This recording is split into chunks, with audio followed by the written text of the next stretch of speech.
He's studying 1 Corinthians 15, just praying that the light one day will break. There are 3 or 4 points. Now, I'm not here to debate. Mr. Deedat invited me to this program, and I was concurring with him. We're not here to do battle with one another, but this was his request. He said, we want to talk about the Bible. You do the best you can do, I'll do the best we can do, and then we'll leave it to God as to what happens. I believe that a wise choice. I appreciate the courtesy extended. I would invite my friend to further study.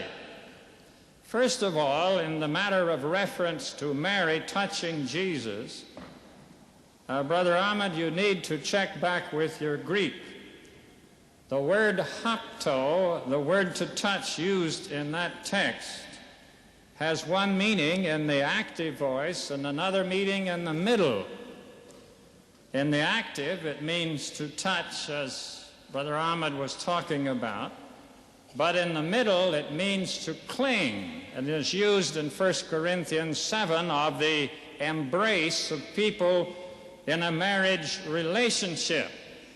Mary had grabbed him around the knees and was clinging to him to keep him.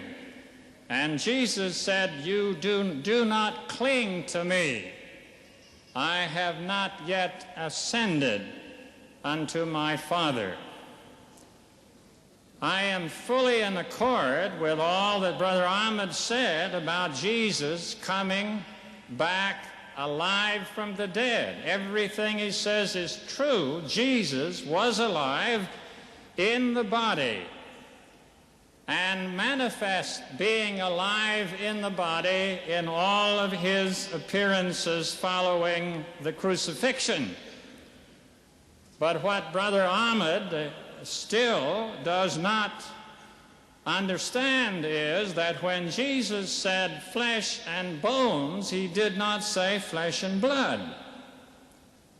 He gave his blood when he died upon the cross, and he did not miraculously receive it back. He came into the upper room in a bloodless body, evidenced by the fact that the holes in his hands and feet and side were not oozing blood out on the carpets. In the distinction between the alive and the resurrection, Brother Ahmed needs to study further this point. Jesus said that he would lay down his life, he would take it again, and he would do it, and he would come back and be with them, which he did. But 40 days afterwards, he ascended, leaving the physical body behind and ascending in the resurrected body. In Jesus' case, occurring 40 days after the crucifixion. And in his words to Mary, as quoted by Ahmed, I have not yet ascended.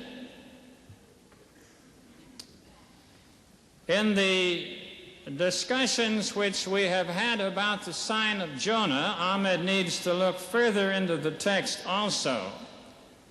When Jesus said, as Jonah was 3 days and 3 nights in the earth, the Greek word is there hosper, as indeed. It does not express a comparison of identical nature. It is comparing some loose sense of comparison. Had the author intended an exact relationship, he would have needed to use hosautos or some such conjunctive adverb. As to the 3 days and 3 nights, Christendom did not celebrate Good Friday for more than 300 years after the coming of Christ, when many traditions crept in that were foreign to the New Testament. The New Testament teaches that there were two Sabbaths, a high Sabbath and a Sabbath of the week co-joining, and that Jesus was crucified then on Thursday, not Friday, and his body lay in the tomb over the 2 days of the Sabbath. Again, I want to thank you for your wonderful courtesy. God bless you, everyone. Thank you.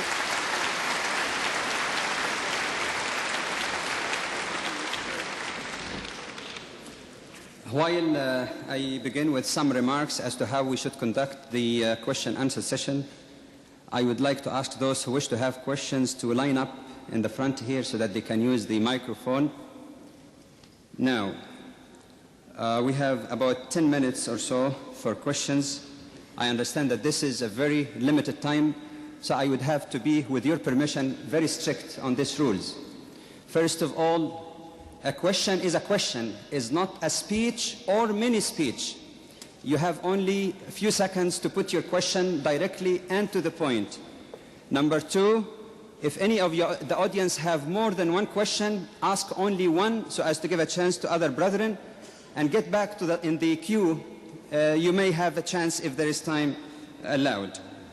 I would like again to appeal to all audience never to interject anything from the floor or comment.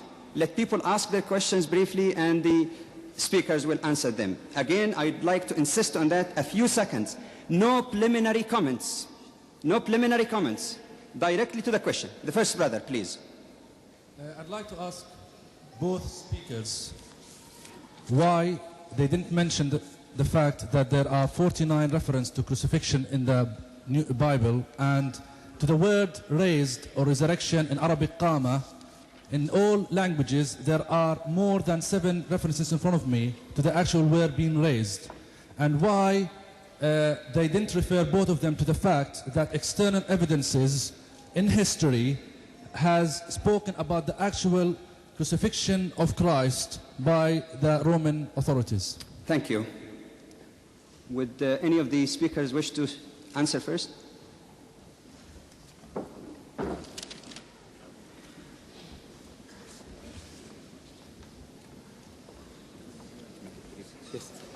With regards to the word risen or resurrected, in the 4 Gospels, Matthew, Mark, Luke, and John, not once is the word resurrection used in connection with Jesus, that he is resurrected. Not once.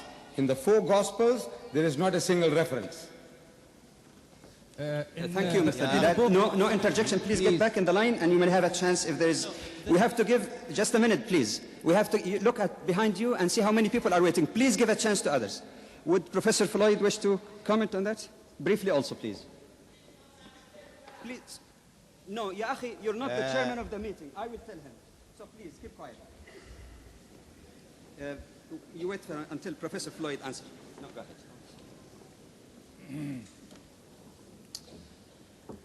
I'm not sure that I heard the question with the disturbance involved, but if I understand the question, it is about the use of the word resurrection. And of course the Bible refers both to the fact that Jesus arose on Istemi and that he was alive. And this is the teaching of Scripture, that Jesus was resurrected and Jesus was alive. Thank you, Professor Floyd. The next questioner. This question is to either Professor Floyd or Mr. Deedat. Can you get a bit close to the mic so that everybody can hear you? The question is for both speakers, really. It may sound a bit irrelevant, but I'm very anxious to know if Jesus has said anything about the coming of Mohamed, please, in the Bible. Okay, the question is whether Jesus said anything about the coming of Muhammad. In the chair, I would like to rule that this is not relevant to the specific topic for tonight. If there is a chance after the questions are answered, we might be able to get to that. Thank you. The next. I understand from Professor Clark's lecture that Jesus Christ gave his life for the sins of humanity, and also that the death is the sort of penalty of sins. If that is true, that simply means that the concept of reward and the concept of punishment is lost, then you can go on committing the sin and there's nothing to stop it from you. Okay, your question is directed to any of Professor Clark, please. To Mr. Deedat. To Professor Clark. Okay. I didn't hear it.